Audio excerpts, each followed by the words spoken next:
Can we be honest for just a moment? Mother's Day is, for some of us, a complicated holiday.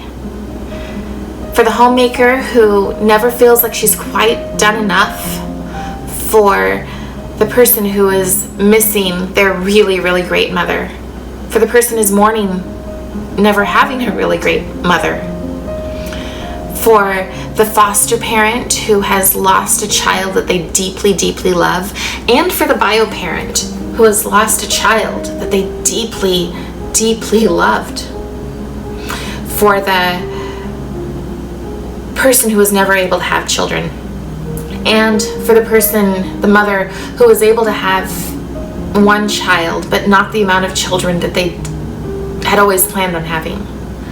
There's so many complicated things that go into celebrating Mother's Day, and they all come down to our memories.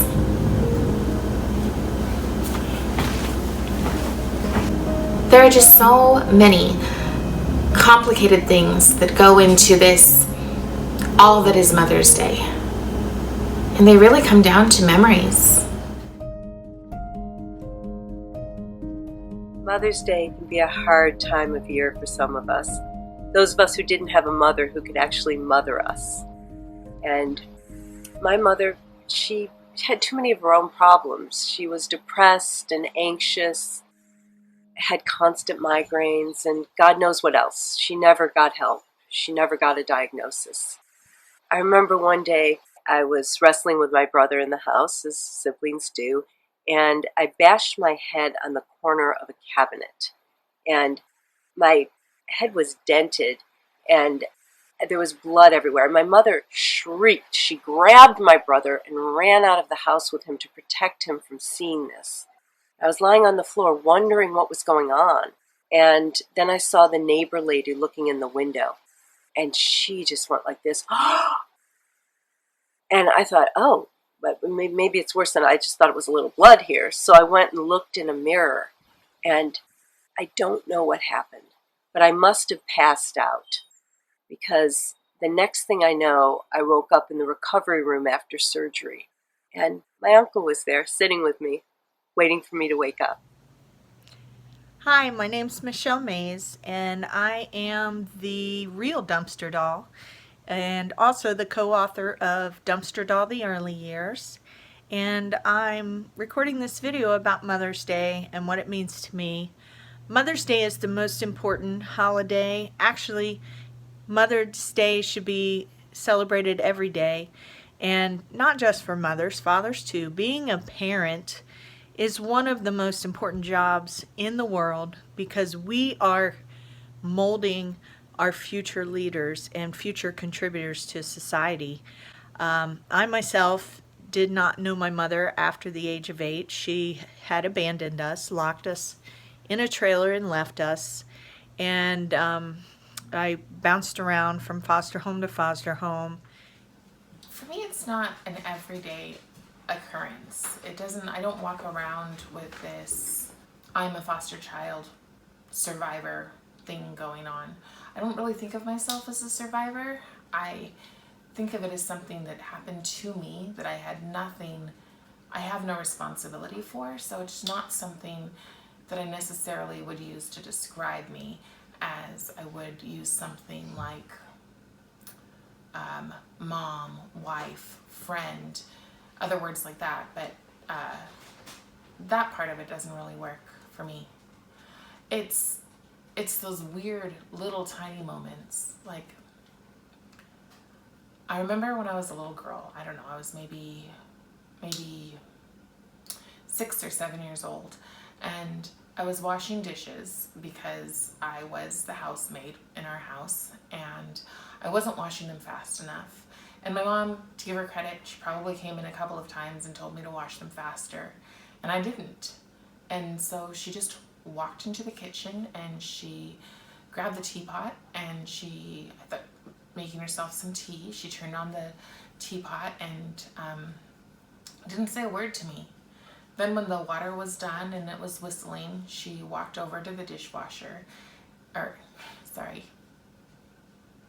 Then when the whistling was over and it was done, She walked over to the pot where I was washing dishes in, the bucket, and she proceeded to pour the hot water over the water that I was already in. And it was really, really hot. And I knew better than to say anything or to move or to cry, because in our house, punishment was worse if you had any reaction. So I just stared at her, and I'm sure that my little 6-7-year-old self had a very defiant look on my face, because she looked at me and she said, "You'll get used to it." And I'll tell you, I never, ever, thankfully, got used to be treated. And I'll tell you, I never got used to be treated that poorly. So as you can guess, from a very young age, I learned to mother myself. I did what Mr. Rogers said. I looked for the heroes. He was one of my heroes. I would come home every single day and watch his show, hiding under a bunch of dirty clothes so that my mom couldn't find me. But I would watch his show, and it would just kind of teach me that this is the way people should be. These are the way that things should be done. And the way that things were done in my home was not normal. And so I learned that very quickly. And actually, by the age of 8, I walked down to the police station and I said, "No more. I can't do this anymore. I just need to go into foster care." And long story short, I spent the rest of my childhood in foster homes, not in and out, but in multiple foster homes. And in those homes, I learned from some people some good things, and in other homes, I learned how I didn't ever want to be. So my heroes, when I look at my heroes, can I define just one other than Mr. Rogers? In terms of mothers, I looked at my friends' mothers. I looked at Sunday school teachers. I looked at my regular teachers, both male and female. I looked at anybody who I thought was kind and who made a person feel good and welcoming. And I sort of started compartmentalizing these ideas of this is what I want out of life and this is what I don't want out of life. And so from a very young age, I was very strict, maybe a bit of a perfectionist, in that if it didn't fit into what I wanted out of life, I didn't have room for it. And like I said, it kind of took away childhood. And at the same time, I wouldn't change it because I'm pretty proud of the person I am today. And there is one woman that I do consider my mother. I only spent 1.5 years with her in my early years, but they were some of the most important foundation building years that I've had in my life. Her name is Janine, and she's 70 now, and I recently found her about 4 years ago, and I call her my mother. She has taken care of over 48 foster children throughout her life, and still to this day, at the age of 70, still takes care of 3 children that were abandoned by their mother. But if you don't have a mother who can actually be a mother to you, hopefully there's somebody else in your life, a relative, a neighbor, family, friend, if you're lucky. For me, it was my Uncle Alvin, my mother's younger brother.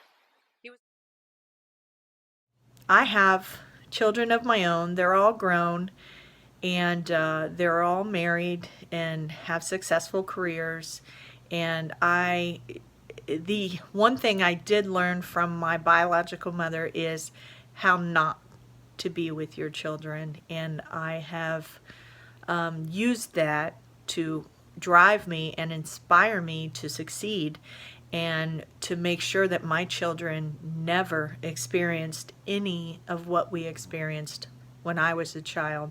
So to all you mothers and fathers out there, take care of your children, love them, and don't do anything that will affect their confidence or their self-esteem, and continue to support them, but guide them. They need that guidance. And love them. That's the most important thing. Thank you. Love you all. Bye. So I created this little film, as a tribute to Mother's Day. First, to those people who have aged out of care or who never had a mother figure or not a very strong mother figure, but also because I wanted to thank those people who have in my life shown me such goodness that I feel like it's almost my responsibility to contribute, to mirror what they've shown me. And I thought there's no better time than right now. One, because it's Mother's Day and it is very hard for people. And also because in COVID, we're having so much less connection than we normally do. And to me, that's what motherhood is about. Motherhood is about being there. It's about letting a person know that they're seen. And it's about wrapping your arms around them and letting a person know that they matter. So I think a lot of people get caught up in, a lot of normal people get caught up in not being a good enough mother because their house isn't Pinterest perfect, or their kitchen doesn't smell like cookies, or they yell at their kids sometimes. But none of that really matters. Ultimately, what matters about being a good mother is being constant and being there for your child, but also for any adult. It's just simply about being there. If you make a person feel like they are not invisible, then I think you're doing a pretty good job as a mother. So I just wanted to thank those people. And just right off the top of my list, that would be the paras, the Sunday school teachers, the parents of friends, my own friends, grandparents, foster parents, CASAs, social workers, all of those people who consciously make an effort to be in a person's life and to let them know that there's somebody who cares about them. To me, that's what motherhood is. It's not about having that cookie cutter house. It's not about doing everything perfectly. It's just about doing it again and again and again and being there for that person. And so I just want to thank all of you who are mothers out there. Whether you've had children or not, I don't care. If you make a person feel like they matter, then happy Mother's Day.